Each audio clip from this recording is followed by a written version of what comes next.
지난 이 앞절에 있는 내용들은 하나님의 은혜를 경험했으나 그 은혜를 저버리는 자들에 대한 내용입니다. 믿음을 저버리는 자들은 그 중심에 불의가 가득했고 믿음을 의지하지 않고 자신의 완악함으로 이제 예수 그리스도를 저버리고 떠나가는 자들을 말하며 믿음에 있어서 떠나는 자가 되지 말 것을 권면했습니다.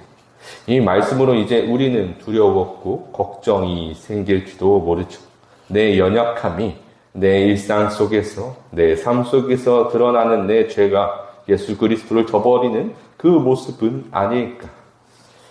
이러한 두려움 속에 오늘 본문은 하나님의 사랑이 무엇인지 진정 깨달아 하나님이 해주시는 그 위로의 풍성함이 무엇인지 깨닫게 하는 강력한 위로가 담긴 본문입니다. 9절을 보면 사랑하는 자들아 우리가 이같이 말하나 너희에게는 이보다 더 좋은 것 곧 구원에 속한 것이 있음을 확신하노라. 우리가 이같이 말하나 앞서 살펴본 믿음을 저버린 자들에 대한 권면은 그들이 결코 다시 회개하지 못하며 새롭게 되지 못할 것을 말하죠. 믿음을 저버리고 예수 그리스도를 다시 십자가에 못 박는 자들은 다시 하나님께 나올 수 없다는 아주 두렵고 공포스러운 말씀 앞에 다시 주시는 위로가 오늘 본문이 된다고 볼 수 있습니다. 여기서 사랑하는 자들아 라고 말씀하신 이 말씀 속 하나님의 사랑 안에서 하나된 우리라고 볼 수 있는 이 말씀은 우리가 하나님의 사랑 안에 속하여 하나된 그 믿음으로 교회된 그 모습에게 권면하는 말씀이죠. 우리에게는 반드시 구원으로 이르게 하든 하나님의 은혜가 더하여질 것을 말하고 있습니다. 10절을 보면 하나님은 불의하지 아니하사 너희 행위와 그의 이름을 위하여 나타낸 사랑으로 이미 성도를 섬긴 것과 이제도 섬기고 있는 것을 잊어버리지 아니하시느니라. 하나님께서 불의하지 않으신다 말씀합니다. 하나님께서는 공의로우시죠. 앞서 말한 그 좋은 것은 하나님의 공의를 의미합니다. 그런데 이후에 나오는 말은 행위에 관한 내용인 것처럼 보이죠. 우리 행위, 성도가 서로 섬기는 것, 하나님께서 서로 섬기는 그 모습을 하나님께서 기억하시고 저 불의하던 자들처럼 회개하지 못하는 자들처럼 내버려두지 않고 잊어버리지 않고 기억하신다는 것처럼 들립니다. 그래서 우리는 이 말씀, 하나님께서는 성도를 섬긴 것과 이제도 섬기고 있는 것을 잊어버리지 않으십니다. 이 말씀을 하나님께서 공의로우셔서 이 섬기는 그 모든 행실을 기억하시고 보응하신다는 것처럼 들리지만 무엇보다 여기서 가장 중요한 것은 그의 이름을 위하여라는 말씀을 잘 살펴봐야 합니다.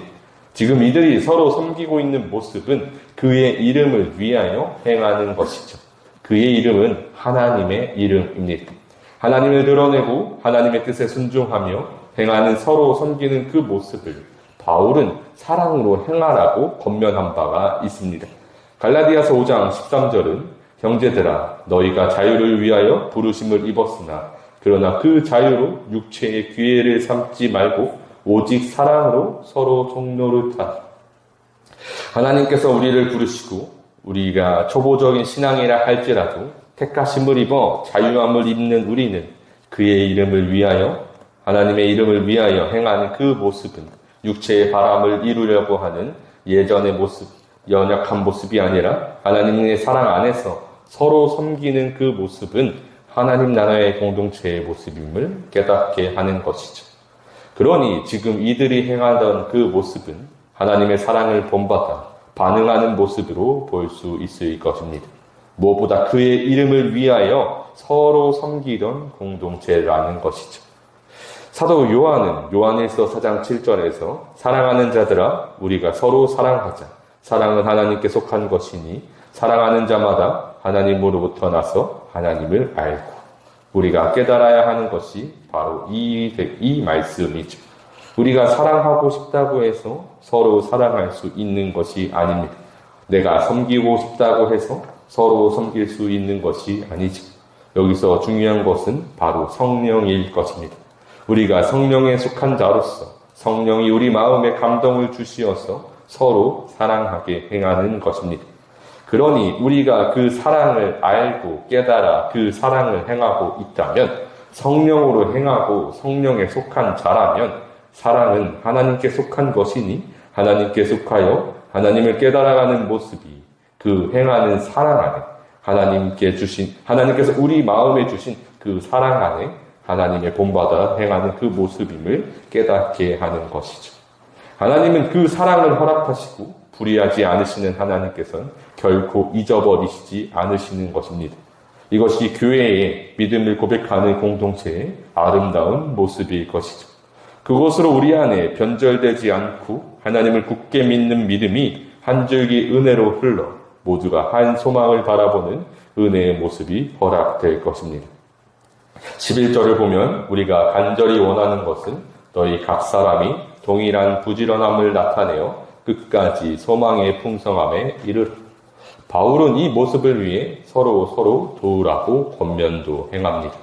로마서 14장 1절부터 3절은 믿음이 연약한 자를 너희가 받되 그의 의견을 비판하지 말라. 어떤 사람은 모든 것을 먹을 만한 믿음이 있고 믿음이 연약한 자는 채소만 먹는즉 먹는 자는 먹지 않는 자를 업신여기지 말고 먹지 않는 자는 먹는 자를 비판하지 말라. 이는 하나님이 그를 받으셨습니다. 믿음이 연약하여 초보적인 신앙으로 돌아간다면 그를 위해 기도하며 하나님께 함께 나아가기를 위해 힘써야 할 것이죠. 이것으로 우리 안에 주어진 하나님의 은혜는 그리스도 예수의 사랑이 흘러 넘치는 화평의 공동체가 될 것입니다. 그를 위해 우리가 행하는 것은 인내와 부지런함, 무엇보다 믿음으로 하나님을 바라보는 우리의 시선이 될 것입니다. 12절은 게으르지 아니하고 믿음과 오래 참음으로 말미암아 약속들을 기업으로 받는 자들을 본받는 자되게 하려는 것이니라 라는 말씀으로 권면을 마치죠. 결국 오늘 본문은 변절에 대한 견고를 목회적인 사랑으로 마무리하는 것을 볼 수 있습니다. 하나님의 은혜를 맛보고도 변절한 사람들은 구약의 시대에도 그리고 신약의 시대에도 있었습니다. 그들은 모두 예수 그리스도의 구원을 헛되게 여기는 일로 스스로의 완악함을 보인 불의한 자들이었죠.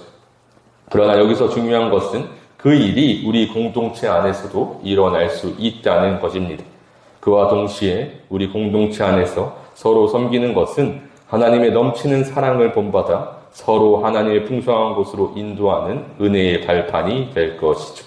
그러니 우리 안에서 이런 불의한 일이 일어나지 않게 정말 은혜의 풍성함을 나눠 사랑이 넘치어 흐른다면 우리 공동체는 한 곳을 향해 참 소망을 향해 걸어갈 것입니다.